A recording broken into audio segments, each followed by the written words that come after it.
Hello and welcome back to Student of the Gun Homeroom. I am your favorite Professor Paul Markle, and today we're going to talk about PMAGs, MagPul, and the gun ban. Now, who would have thought that this very simple piece of plastic and spring steel combination, and if you don't like the black ones, you can go ahead and get the ones with the windows or the olive drab ones or tan or what have you. Who would have thought that something as simple as a PMAG would be all over the news? I mean, people who never heard of an AR-15 a month ago and certainly never heard of the PMAG or MagPul, people all over the United States and all over the world now know about MagPul. Well, why is that? It's because the liberal Democrats in the House and Senate in Colorado decided to impose an arbitrary ammunition ban, or a ban on how much ammunition you as a citizen should be trusted to have in your gun at one time.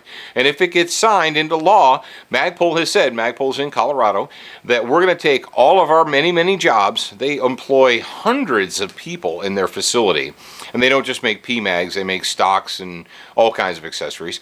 But MagPul said, hey, if you pass the law, we're closing up shop and we're leaving.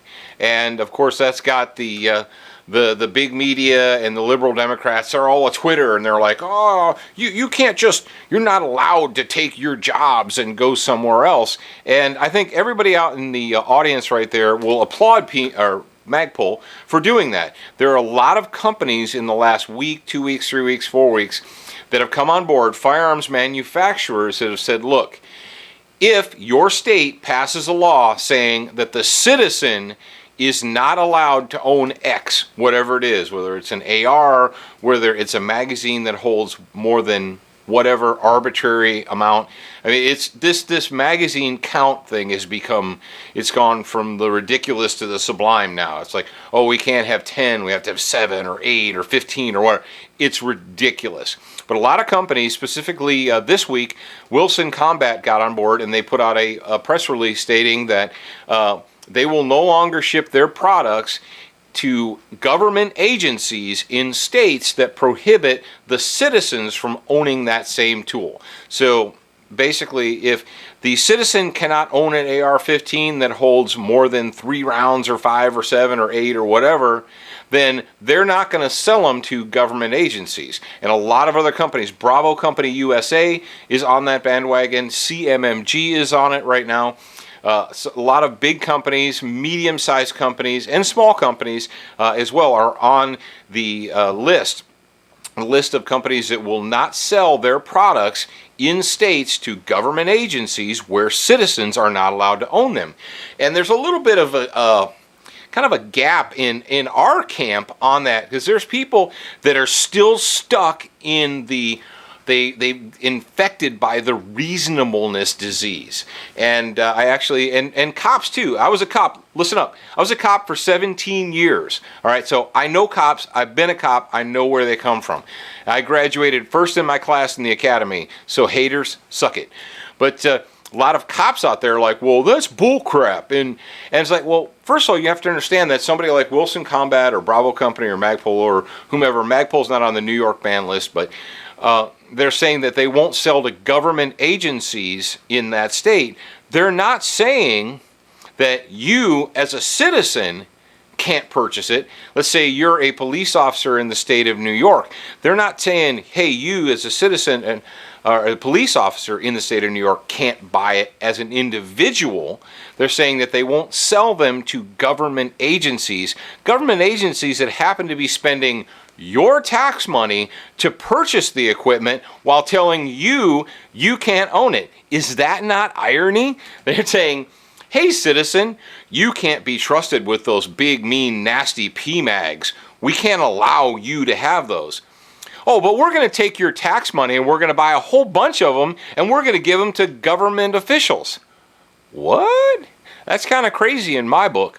But there's a list online right now. There's a website called thepoliceloophole.com.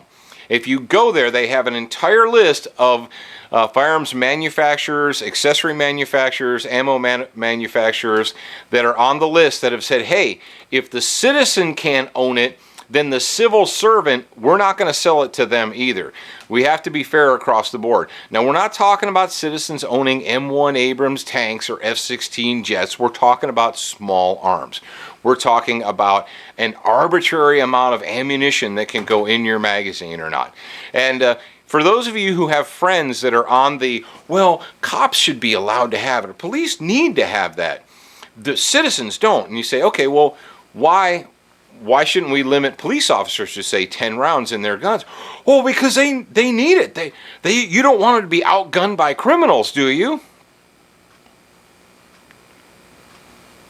So it's okay for my wife, who's at home by herself, to be outgunned by a criminal. What are we saying when we say things like that? That if you are employed by a government agency, your life is more valuable than, let's say, the life of my children, my wife, my mom, my dad, my aunts, and my uncles. They don't work for a government agency, so their lives aren't as valuable and don't need to be protected. Oh, no, I'm not saying that at all. Well, what you're saying is that the government agency should have better equipment than the citizen to protect themselves from the bad guys in the world. Think about it for a second. So if you want to check it out, it's called thepoliceloophole.com. It has a full list of companies who signed on and said that they will not sell to government agencies in states that prohibit ownership by the citizen. Today's recommended reading is the book Black Hawk Down. Now, as I record this, it's been almost 20 years. It'll be 20 years this coming October since the incident in Mogadishu happened, since it took place. And a lot of you guys out there in the viewing audience were probably, I would estimate, not paying very close attention 20 years ago when this happened. I remember when it happened.